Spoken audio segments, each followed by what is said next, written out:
Greetings and Mingalaba to Excellencies, distinguished head of delegations from ASEAN, speakers, invited guests, ladies and gentlemen. It is an honor and privilege to be invited to deliver the keynote speech at the opening of the CAFEO38 conference held in Hanoi, Vietnam today.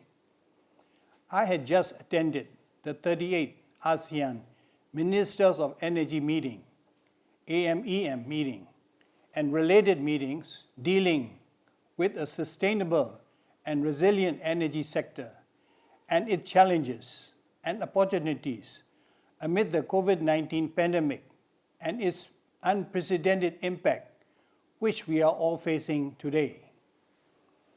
The theme of CAFEO38 is fostering initiatives and actions by AFEO to build a sustainable and prosperous ASEAN community.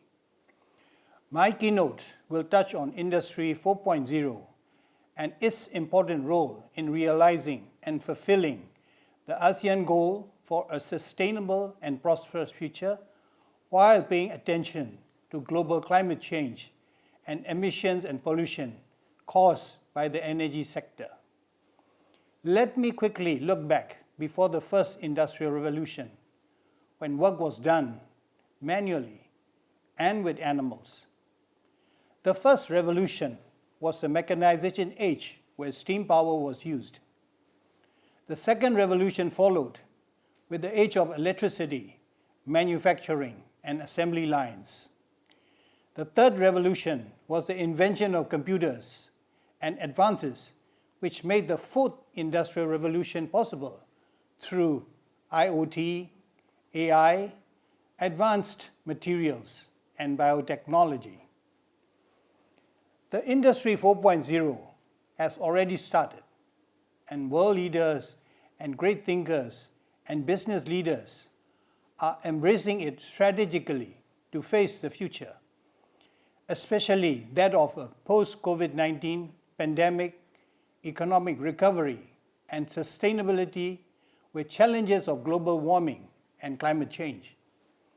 Nations are suffering the negative impacts of the climate change with natural disasters, food and water shortages, unemployment, health, and poverty issues. The global GDP faced a downturn due to COVID-19, and governments are forced to intervene and take extraordinary measures to ease the difficulties faced by its citizens due to health concerns and joblessness. All the world's governments are starting to prepare plans for economic recovery. Industry 4.0 can play a meaningful role under the post-COVID-19 pandemic scenario of letting machines work intelligently using technologies. The reality of people asked to stay home, work from home, study from home, shop from home had enhanced the use of smart technologies and proved to be most what it could actually be done. Four key technologies in Industry 4.0 would come into play. They are data, computational power and connectivity, analytics and intelligence, human-machine interaction, and advanced production models.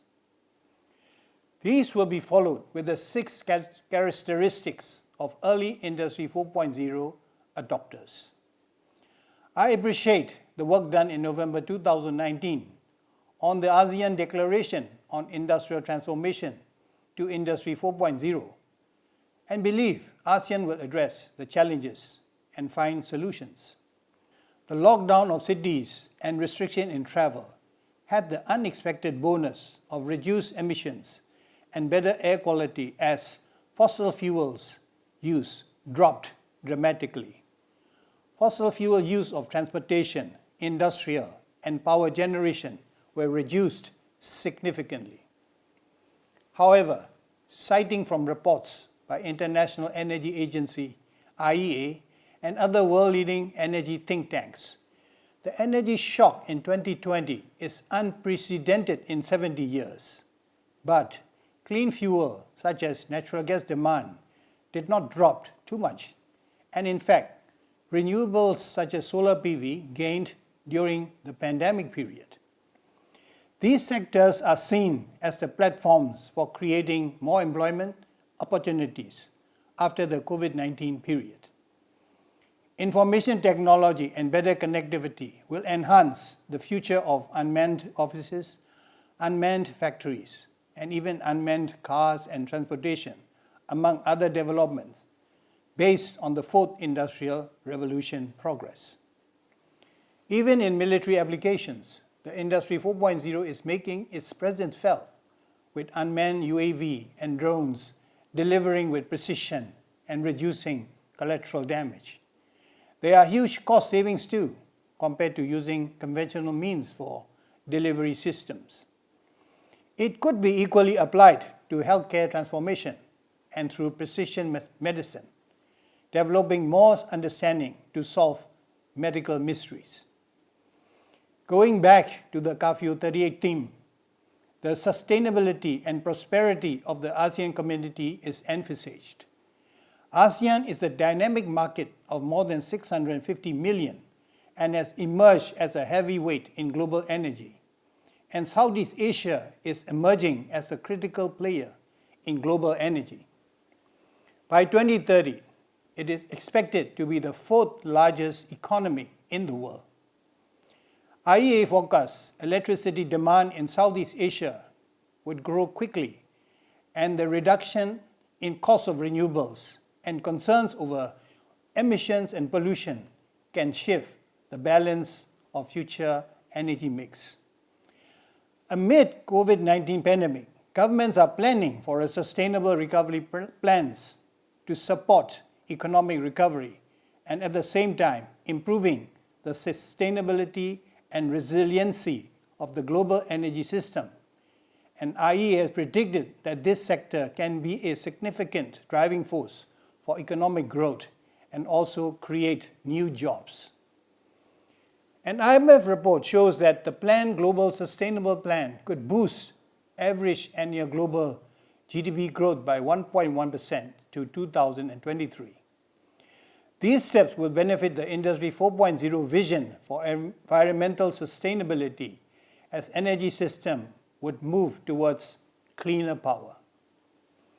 ASEAN vision for reducing industry greenhouse gas emissions by sustainable energy solutions, industry energy efficiency, renewable energy for productive use, and reaping multiple benefits of sustainable energy solution must be commended.